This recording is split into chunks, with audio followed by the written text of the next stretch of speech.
ಹುಡುಗರ ಭವಿಷ್ಯ ಹಾಳು ಮಾಡಕ್ಕೆ ಕುಂತಾರ. ಒಂದೇದ್ದು ಟ್ಯೂಷನ್ಸು ಏನು ಬಂದಾವಲ್ಲ ಇವು ಇದರಿಂತ ಹುಡುಗರು ಹಾಳಾಗತ್ತಾರ ಆಲ್ಮೋಸ್ಟ್ ಆಲ್. ಫಸ್ಟ್ ಫ್ರೀ ಆಗ್ಬೇಕ್ರಿ ಎಜುಕೇಷನ್ ಸಿಸ್ಟಮ್. ಪರೀಕ್ಷೆ ಆಫ್ಲೈನೇ ಇರಬೇಕು. ಆದ್ರೆ ನಮ್ಮ ರಾಷ್ಟ್ರಧ್ವಜಕ್ಕೆ ಅವಮಾನ ಮಾಡತ್ತಾರ ಇವರು. ಫಸ್ಟ್ ನಾವು ಚೇಂಜ್ ಆಗೋಣ. ನಾವು ಚೇಂಜ್ ಆಗಾದ್ಮ್ಯಾಗ ಮುಂದಿನ ಭವಿಷ್ಯದಾಗ ಎಲ್ಲನೂ ಚೇಂಜ್ ಆಕೈತಿ. ಅರವಿಂದ್ ಬಬ್ಲಾದಿ ಅಂತೇಳಿ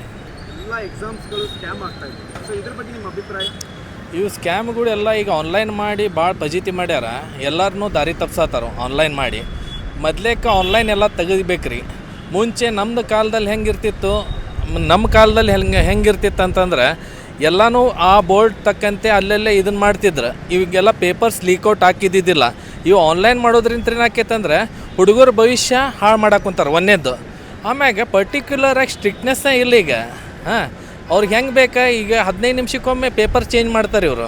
15 to 20 minutes. ಅವಾಗ ನಮ್ಮ CET ಬರಿತಿದ್ವಿ ನಾವು. ನಮ್ಮ ಇದ್ರೊಳಗೆ CET ಬರೆಯೋದು ಮುಂದೆ ಒಂದು ಸತಿನೂ ನಮ್ಮದು ಲೀಕೇಜ್ ಆಗಿಲ್ಲ ಯಾವ ಪೇಪರ್ಸು.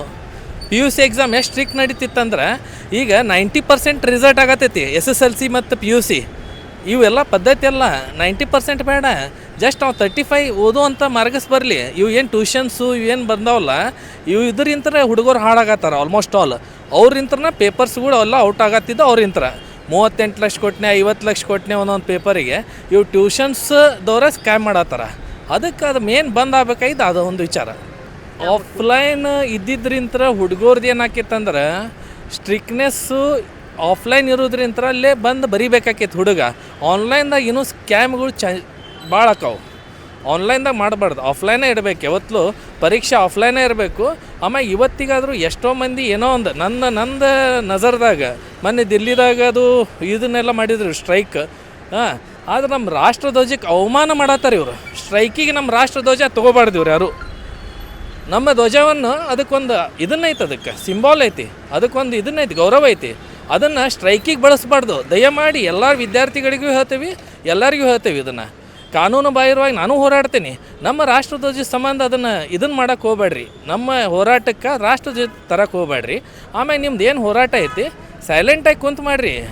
ಅದ್ರ ಬದಲಿ ನಾವು ಅವ್ರಿಗೂ ಗೇಟ್ ಮ್ಯಾಗ ಇದನ್ನು ಮಾಡಿದ್ನಿ. ನಾ ಹುಡುಗರ ಬದಲಿ ಬೇರೆದೋ ಯಾವನ XYZ ಪರ್ಸನ್ ಬಂದಿರ್ತಾನೆ.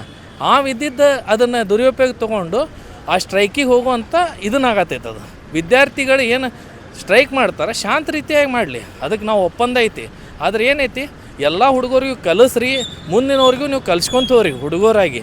ಅದೊಂದ ನಾ ಬೇಡುವುದು.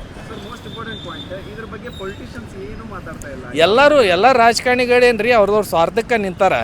ಅವ್ರದ್ದೊಂದು ಹೊಟ್ಟೆ ಪಾಡು ತುಂಬಂದ್ರೆ ಯಾವ BJP ಸರ್ಕಾರ ಇರಲಿ, ಕಾಂಗ್ರೆಸ್ ಸರ್ಕಾರ ಇರಲಿ, ಯಾರಾದರೂ ಇರಲಿ, ವಿದ್ಯಾರ್ಥಿಗಳು ಇವತ್ತಿನ ವಿದ್ಯಾರ್ಥಿಗಳು ನಾನಿನ ಭವಿಷ್ಯ ಬಂದವರು. ಅವ್ರು ನೋಡ್ಕೋಬೇಕು. ಇವತ್ತು ನಾವು ದಳಪತಿ ವಿಜಯ್ ನೋಡಿದ್ನಿ, ನಾ CM ಹಾಕೀನಿ, ನಾವು ಅದನ್ನು ಚೇಂಜ್ ಮಾಡ್ತೀನಿ, ಇದನ್ನು ಚೇಂಜ್ ಫಸ್ಟ್ ನಾವು ಚೇಂಜ್ ಆಗೋಣ. ನಾವು ಚೇಂಜ್ ಆಗಾದ್ಮ್ಯಾಗ ಮುಂದಿನ ಭವಿಷ್ಯದಾಗ ಎಲ್ಲನೂ ಚೇಂಜ್ ಆಕೈತಿ. ಹಿಂಗೆ ಇರ್ತೈತೆ ಅಂತಲ್ಲ. 5 ವರ್ಷ ಅಷ್ಟೇ ಕೊಟ್ರೆ ರಾಜಕಾರಣಿಗಳಿಗೆ, ಅಧಿಕಾರಿಗಳಿಗೆ 60 ವರ್ಷ ಐತಿ. ಅದಕ್ಕೆ ಏನು ಮಾಡ್ಬೇಕಂತೇಳಿ ನೀವು ಚೇಂಜ್ ಆಗ್ರಿ ಫಸ್ಟ್ ವಿದ್ಯಾರ್ಥಿಗಳು. ಟ್ಯೂಷನ್ ನಮ್ಗಿಂತ ಬಡವ್ರಿಗೂ ಟ್ಯೂಷನ್ ನೀವು ಹೇಳ್ಕೊಡ್ರಿ, ಅವಾಗ ಚೇಂಜ್ ಆಕೈತೆ ಎಲ್ಲನೂ. ಫಸ್ಟ್ ಫ್ರೀ ಆಗ್ಬೇಕು ರೀ ಎಜುಕೇಷನ್ ಸಿಸ್ಟಮ್. ಫ್ರೀ ಆಗ್ಬೇಕು. ಪ್ರತಿಯೊಂದು ವಿದ್ಯಾರ್ಥಿನೂ ಇಂಗ್ಲೀಷ್ ಮೀಡಿಯಮ್ ಸ್ಕೂಲಿಗೆ ಹೋಗ್ಬೇಕು, ಫ್ರೀ ಆಗಬೇಕು, ಎಲ್ಲನೂ ಫ್ರೀನೆಸ್ ಬರಬೇಕು. ಅದು ಒಂದು ನಮ್ಮದು ವಿಚಾರ, ಮುಂದಿನ ವಿಚಾರ.